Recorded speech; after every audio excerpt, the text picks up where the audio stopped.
Eastern PA Weather Authority meteorologist Bobby Murphy here with your weekend outlook for October 11th and 12th, 2014.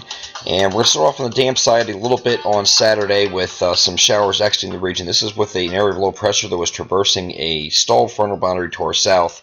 The boundary is going to remain in place, but the low pressure is going to move out here. So we are expecting, for most areas by noon or so or thereabout, maybe a little bit longer in New Jersey, but just slightly. We should have some showers moving out, and then the clouds will follow right after that. And we should actually start to have partial clearing toward the later in the afternoon. And of course, this will occur from west to east as this area of low pressure, which is sitting off the coast here, just right here. It's going to take all this remaining stuff and move it out with it. So we're going to go over to the NAM high res, and this is the future simulated radar of the NAM high res here. And this is actually looking at about mid-morning here. You see most of the concentration of the precipitation is over New Jersey at this point. Just some scattered stuff that's hanging out to the west here. We move forward in time here, and you see that it just goes down exponentially by the time we get to late morning, near the noon hours here. And we're just really just nothing but more isolated stuff at that point, getting ready to move off the coast. So we are going to have the clearings basically from west to east as the day wears on here.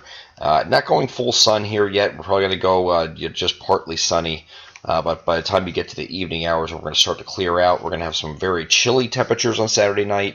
I think on our mostly clear skies, you're going to have temperatures that are going to get down into the 30s. We even have some concerns up in these areas up here, up by Williamsport.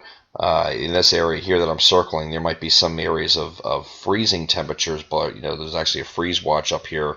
If I'm not entirely accurate with this, I know it's at least like Lycoming County and Tioga County up here, so we might have up in these areas here are going to be under a freeze watch from the National Weather Service, and it's probably going to be extended a little bit further than that, just because there's some areas here they're going to get in the mid-30s here, especially getting over the Poconos.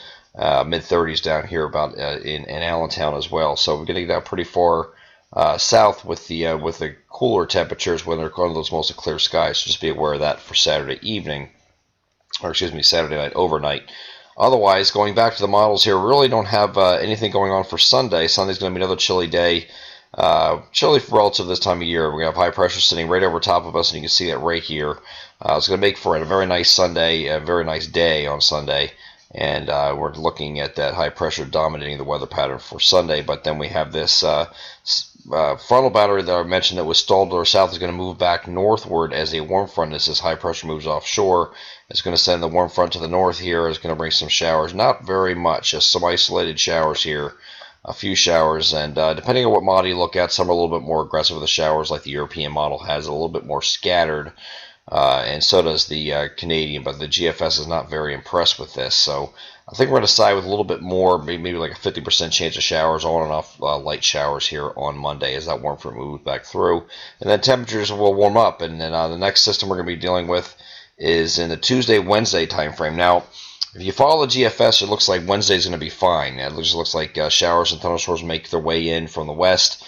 Later in the day, we'll carry some severe potential even. This is all with this cutoff low here. There's very strong upper level trough that's going to be turning negative tilt, and a cutoff low here is going to be forming around the base of the trough here. Now, there's a model disagreement with this system right here, this area of low pressure, and this, if it moves through pretty quick, you have a GFS solution where you have a line of storms with this cold front that is extended with it. Here's your low pressure up here, and out ahead of it you would have a chance for some strong to even some severe wind gusts with these thunderstorms. And even though they're coming in later in the evening and into the overnight hours here, you're still going to have that chance of that. Here's showing overnight Tuesday night on the GFS, and then by the time we get to Wednesday morning, we start to clear out, and the clouds will start break for at least partly cloudy skies, and then we have nice conditions returning for Thursday. So that's the GFS. The GFS is the fastest with this system. It really kicks this system out pretty quickly. And then if you go to other models here, like the Canadian here, it's a lot slower with it. It keeps this cutoff low here, hangs it back a little bit to our west, and then is slower with that feature. So your cold front comes through here actually on Wednesday. And here's a look at overnight Tuesday night. You see it hasn't even gotten to our coverage area at this point. You go a little bit further here. Here's Wednesday morning. Wednesday afternoon, you can see some strong storms associated with this line coming through.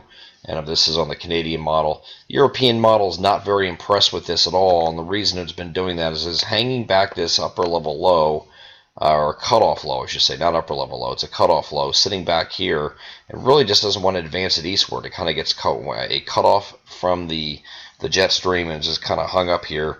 And then this area of rain is actually just lighter showers and maybe an embedded thunderstorm. Nothing that's of any consequence or a big deal. So hopefully with this weekend, when we look at the models, we'll get a better idea of timing of this system here. This is not a monster storm like some are pegging it to be.